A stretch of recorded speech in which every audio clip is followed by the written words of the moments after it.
Bismillahirrahmanirrahim. Assalamualaikum warahmatullahi taala wabarakatuh. Salam sejahtera, salam perpaduan dan selamat Hari Raya Aidilfitri buat seluruh rakyat Malaysia. Pakcik makcik Oto Arung, di hari sambutan 5 Syawal tahun 2021 ini, kita dikejutkan dengan satu berita kes mahkamah terbaru melibatkan peguam Datuk Seri Najib Tun Razak, iaitu Tan Sri Shafie Abdullah. Sebentar tadi, satu secret information telah tersebar luas di semua media-media arus perdana dalam negara Malaysia yang menyatakan bahawa Lembaga Hasil Dalam Negeri Kerajaan Malaysia telah mengheret Tan Sri Shafie Abdullah, peguam Datuk Seri Najib Tun Razak, atas isu tunggakan tidak membayar cukai sebanyak 9.41 juta ringgit Malaysia. Berita rasmi ini, berita tergempar ini, berita panas ini sememangnya sudah viral dan heboh beberapa jam yang lalu turut disahkan oleh pasukan peguam Tan Sri Shafie Abdullah dan firma guamannya, yang mana kerajaan Malaysia bersama LHDN telah menyatakan bahawa berdasarkan rekod e-filing LHDN, Tan Sri Shafie Abdullah berhutang tidak membayar cukai kepada rakyat dan negara Malaysia sebanyak 9.41 juta ringgit Malaysia. Ketika ini, Tan Sri Shafie Abdullah dan firma guamannya masih belum menerima writ saman sivil daripada LHDN dan kerajaan Malaysia. Walau bagaimanapun, kes baru ini melibatkan peguam Datuk Seri Najib Tun Razak, Tan Sri Shafie Abdullah, telah difailkan di Mahkamah Tinggi Kuala Lumpur hari ini, Pakcik Makcik Oto Arung.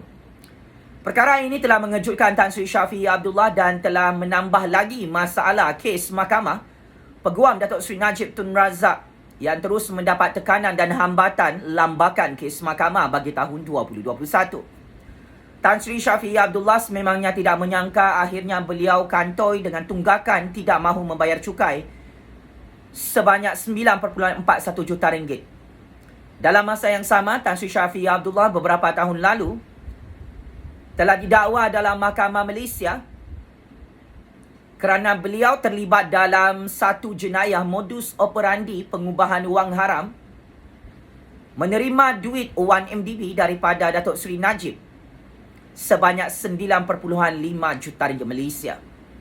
Maka ini adalah tanda-tanda kiamat besar. Ini adalah masalah yang sangat besar untuk pasukan peguam Datuk Seri Najib Tun Razak yang dihambat dengan lambakan kes mahkamah yang sangat-sangat mengejutkan dunia. Tan Sri Shafie Abdullah tidak pernah menyangka beliau turut didakwa dalam Mahkamah Malaysia dan diheret dengan kes mahkamah baru saman sivil daripada kerajaan Malaysia secara berterusan. Nampaknya kes mahkamah Datuk Seri Najib Tun Razak bukan sahaja memperlihatkan secara prospek Najib turut diarahkan oleh LHDN dan kerajaan Malaysia untuk membayar cukai lebih 1 bilion ringgit.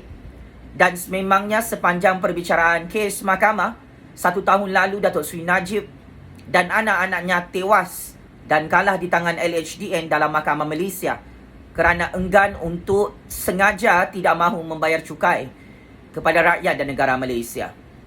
Kini giliran peguam peribadi dan peguam rasmi Datuk Seri Najib Tun Razak, Tan Sri Shafie Abdullah, rupa-rupanya bukan sahaja bosku Najib yang tidak mahu membayar cukai dalam negara Malaysia sepanjang beberapa tahun lalu. Kantoi dan terus kantoi, sial dan cukup sial, malang dan sangat malang. Malang tidak berbau Tan Sri Shafie Abdullah hari ini di Hari Raya Aidilfitri. Peguam Datuk Seri Najib Tun Razak itu diarahkan oleh LHDN untuk membayar cukai sebanyak 9.41 juta ringgit Malaysia. Sebagai kesimpulan, saya Jufazli Syahmat sebagai penganalisis politik bebas ingin mengucapkan selamat maju jaya kepada peguam Datuk Seri Najib Tun Razak, Tan Sri Shafie Abdullah, yang diheret oleh LHDN dan kerajaan Malaysia dalam isu saman sivil.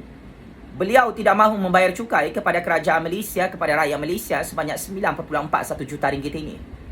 Saya juga mengucapkan selamat maju jaya kepada Tan Sri Shafie Abdullah yang mana kes mahkamah beliau terlibat dalam jenayah cuci duit 1MDB sebanyak 9.5 juta ringgit bersama bosku Najib itu masih tidak ditutup oleh Kerajaan Tan Sri Muhyiddin Yassin, oleh Kerajaan Perikatan Nasional dalam institusi kehakiman Malaysia. Maka silap-silap secara prospek sememangnya Tan Sri Shafie Abdullah akan kalah besar di tangan LHDN dan Kerajaan Malaysia, kerana berdasarkan rekod sememangnya beberapa tahun lalu, Tan Sri Shafie Abdullah, peguam kesayangan Datuk Seri Najib Tun Razak itu, sengaja tidak mahu membayar cukai kepada negara ini. Paling penting, kes jenayah pengubahan wang haram duit 1MDB yang diterima oleh Tan Sri Shafie Abdullah daripada bosku Najib beberapa tahun lalu bernilai 9.5 juta ringgit itu akan menyebabkan Tan Sri Shafie Abdullah akan meringkuk ke dalam penjara bersama bosku Najib secara prospek setelah tamatnya perbicaraan kes mahkamah.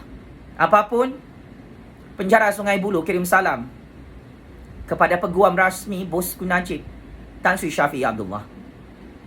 Sila bayar cukai kepada Kerajaan Malaysia jika kamu ada maruah dan harga diri Tan Sri Shafie Abdullah.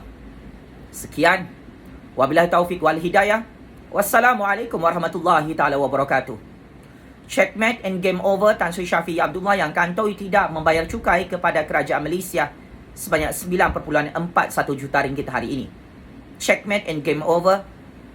Tan Sri Shafie Abdullah yang terus diheret dengan kes mahkamah kerana beliau kantoi berkomplot dan bersekongkol dengan bosku Najib mencuci duit 1MDB sebanyak 9.5 juta ringgit Malaysia. Selamat Hari Raya Aidilfitri. Maaf zahir dan batin. Terima kasih.